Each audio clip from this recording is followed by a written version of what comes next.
Hey, Garage Gym Athlete family, Luis Garcia here, and thank you for the privilege to be able to share my garage, give a quick garage tour.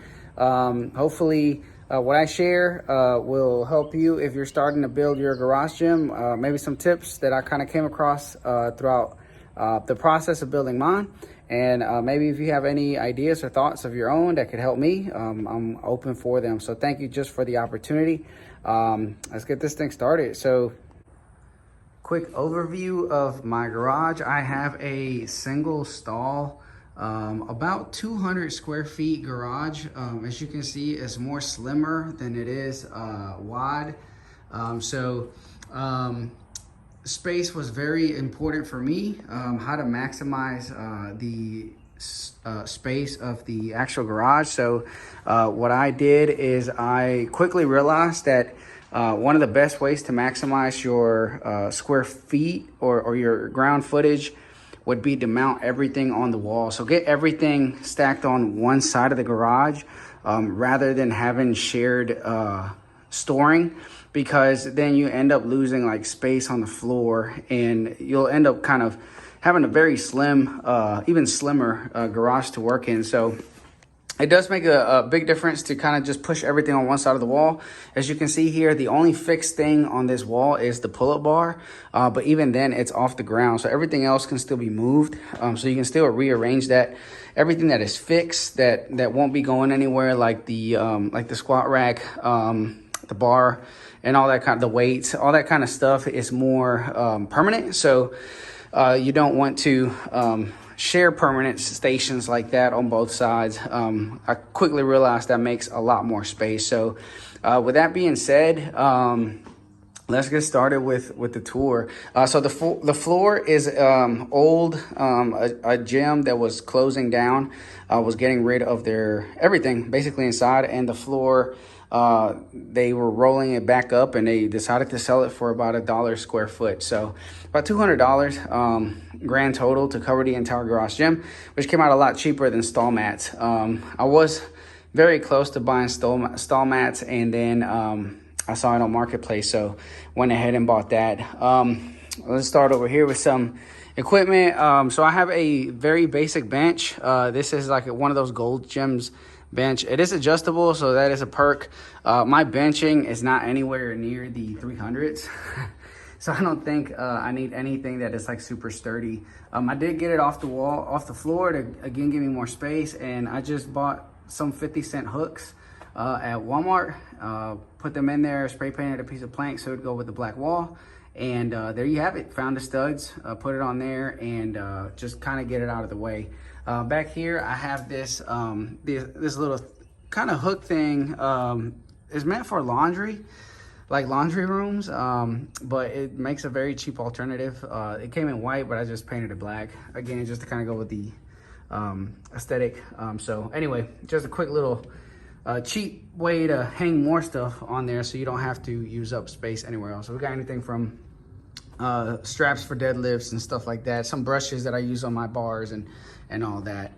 Here I have these two adjustable individual squat stands that I use. So I do have kids, and with, for example, the T3 rack that I have over there from Titan Fitness, if I am loading heavy and I re-rack, sometimes it does thump pretty hard, and you know, especially if the weight is up in the, you know, near anything over really 250, it'll start really hitting hard on the rack. So it thumps. I work out at 5 a.m. and everybody sleeps. So if I'm re-racking or anything like that, it could wake them up.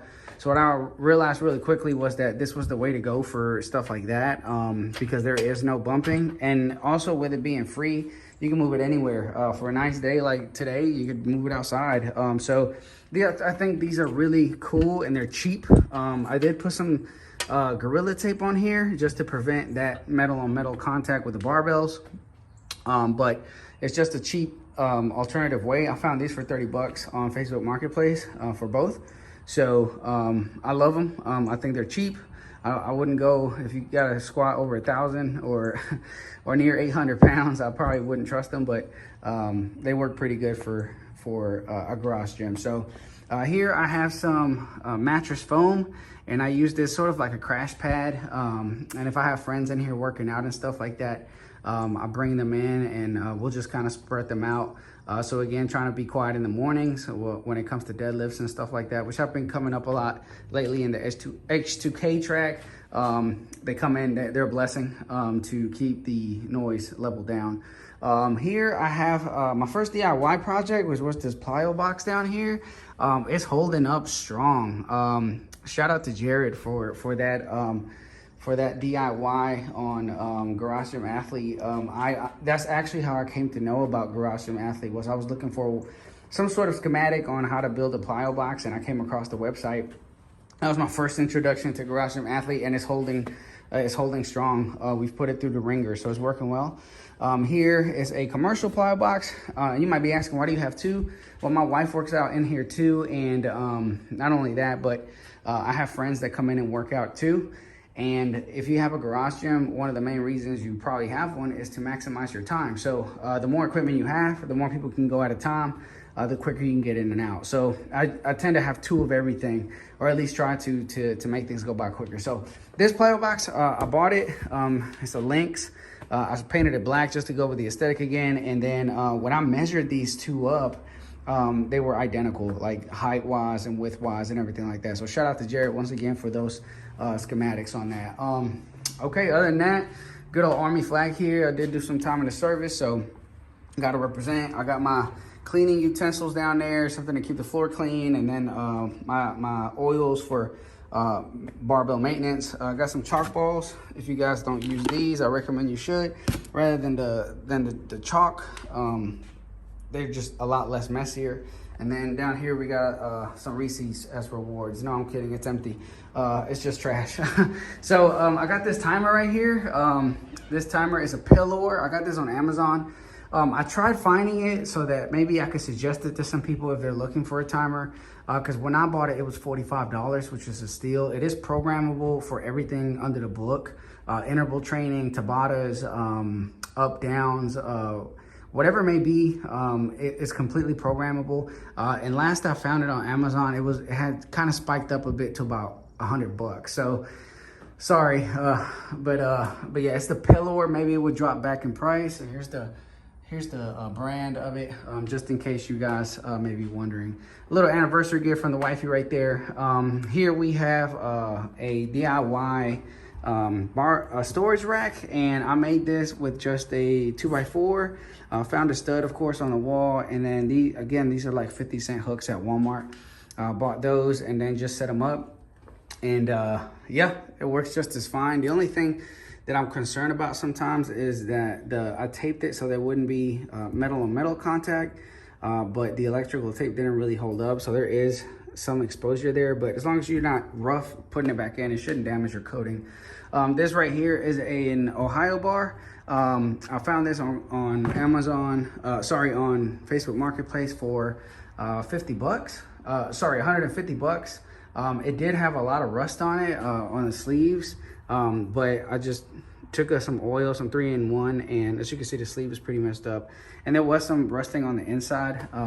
So it was pretty bad elements, a lot of cosmetic damage too, like right there. But functionality wise, it's perfect. So can't complain. Got a $150 Ohio bar. This right here is a Rich Froning Ohio bar, and I don't think they sell these anymore, but this barbell was the first barbell I ever bought, and I bought this about 8 years ago, back in 2014, I believe, 14 or 13. This is my go-to bar, is what I use still. I would use this over that one any day. That one's just kind of for my friends who want to come in here and work out. Here is my wife's barbell. It's a Synergy, and they're on Amazon. Their reviews have gone up a lot. over the past couple of years. I think they're a fairly new company, but they do stand behind their products. So I went ahead and bought one. My wife's not really too concerned on whether it says Rogue or not. She just wants to get in here and work out and get out. So we did get this one for her. It's a Synergy barbell off of Amazon. I paid $120 for it. It does have needle bearings, so it spins extremely well if that's the thing you're worried about. As you can see, still going. And then we customized it. I added some Wonder Woman caps on the end from a company called Barbell end caps. You can just Google them, and then we put some bands on here. So just to make it a little more customizable for her. She likes, you know, things that are personalized to her. I think will motivate my wife more to be in here. So anyway, went ahead and did that. And then here, a friend of ours, she comes in here and works out, so she's got her own barbell. And then this right here is a 2012 road bar. Supposed to be a Bella bar, but anyway, it's really old school. As you can see, it still uses roll pins. If you ever see these on a barbell run away, you don't want to mess with that, trying to take those things out for maintenance. Got about 500 and some change, and bumpers. High temp are my favorite. I think they're a little bit more nice on your foundation to the house, so bought that. Little China speaker there, and some change weight. This right here is the T3 Space Saver rack from Titan Fitness with the 18-inch off the wall. The thing I love about this rack versus the foldable one is the price. I think for the price, it's about $200 less than a foldable rack. So for me, I'm trying to save as much money as I can. So what I did is I bought this instead, and the beauty is that because it's high, it can come out very far without taking up the floor space. So if I had a pull-up bar that was coming out this far and I had a complete power rack, it would actually come out to about right there, which is, again, is gonna take up some of this space to work in. And I'm trying to maximize, I'm trying to get everything as close as I can to the wall. So I love that idea about the T3 Space Saver. Not only that, but it's cheaper, it's $200 cheaper. And if you really wanted to come out a little bit more, you could actually get the 24-inch, and then you'll come out even more. And then with these, depending on where you put the arm, you can actually even go higher. So for me, it just made a lot more sense. I know with some of the foldable racks, you don't have the option to go any higher once you get you know, the rack out. So for me, I just really like this concept. I think is a better bang for your buck. Sure, it is attached to the wall. Sure, it is fixed. You know, you might not get some of the other advantages from a foldable rack, but when I come in here at 5 a.m., I don't want to spend time setting this up. I just come out and it's there, it's ready to go. When I bench in here, there's still enough room behind for a spotter. So anyway, it's just, for me, the T3 Space Saver, I just think it's the best way to go. The reason I think a lot of people won't buy this is because of the attachments. You're gonna have to stick to T3 rack style attachments from Titan Fitness. You're kind of married to Titan once you get those, but I'm not really looking to get a power cage that is gonna stick out to where the door is, and then I lose all of this floor space. So anyway, for me, that's just the way I went. So yeah, anyway, got these rings right here. Just a set. I did order a cheap pair from Amazon that is coming in. I just wanted to have 2 pairs, and I'm probably gonna put it up here where this pull-up bar is. But just another set would be great, especially if I got a friend in here working out. One more thing I want to show, the J-cups for these T3, I think are pretty good. They're pretty solid. They're, I think, rated up to 800 pounds. So they're pretty sturdy, and they do have the plastic here to protect your barbell, so you don't have to go and add anything else. So once again, for 250 bucks, free shipping from Titan, I don't think is the worst deal. I think this rack is, for me anyway, the best way to go about it. I found the studs back here. I didn't even buy stingers. I just bought the studs back here, and it's worked fine. I've done everything from kipping pull-ups to strict pull-ups to weighted pull-ups, and it's holding up just fine. So anyway, that's that. Small little whiteboard, and got a rucksack up here just in case the itch hits and I need to go and take care of that. One of these little plastic hoops, laundry room hooks. Again, it's just got some bands, a lot of jump ropes, because all types of heights and sizes are in here. Couple of guards, some clamps, and some straps for my knees for when I squat. Here I have El Toro, that's what we call this bad boy.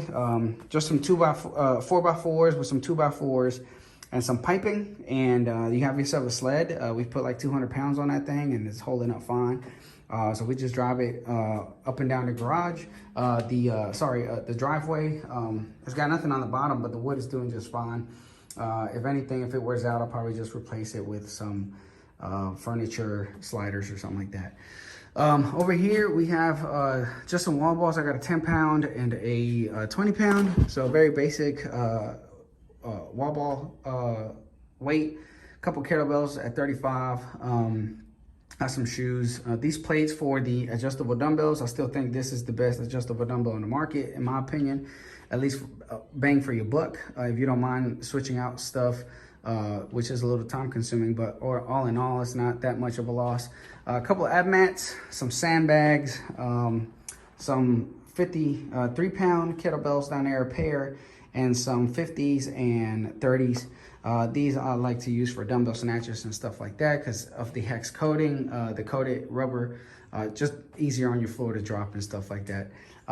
Wife shoes, a little basketball hoop, got a fan. Go up high and in the corner. I think it is going to reach the most of your garage instead of it being in the middle.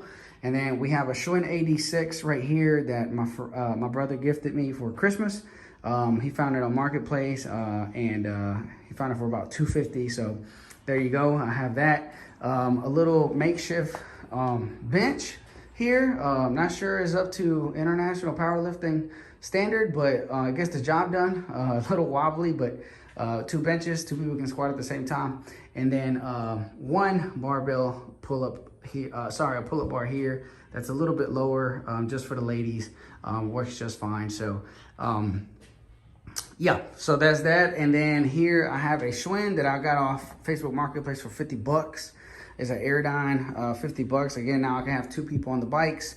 It doesn't have a console, but I did order the assault bike console, so I'm gonna put that on there, and that should fix that issue. So anyway, that is my garage, and I appreciate y'all for taking the time to share it with me. And if there's any recommendations, tips, or tricks, let me know, and I appreciate you all. Y'all have a good one.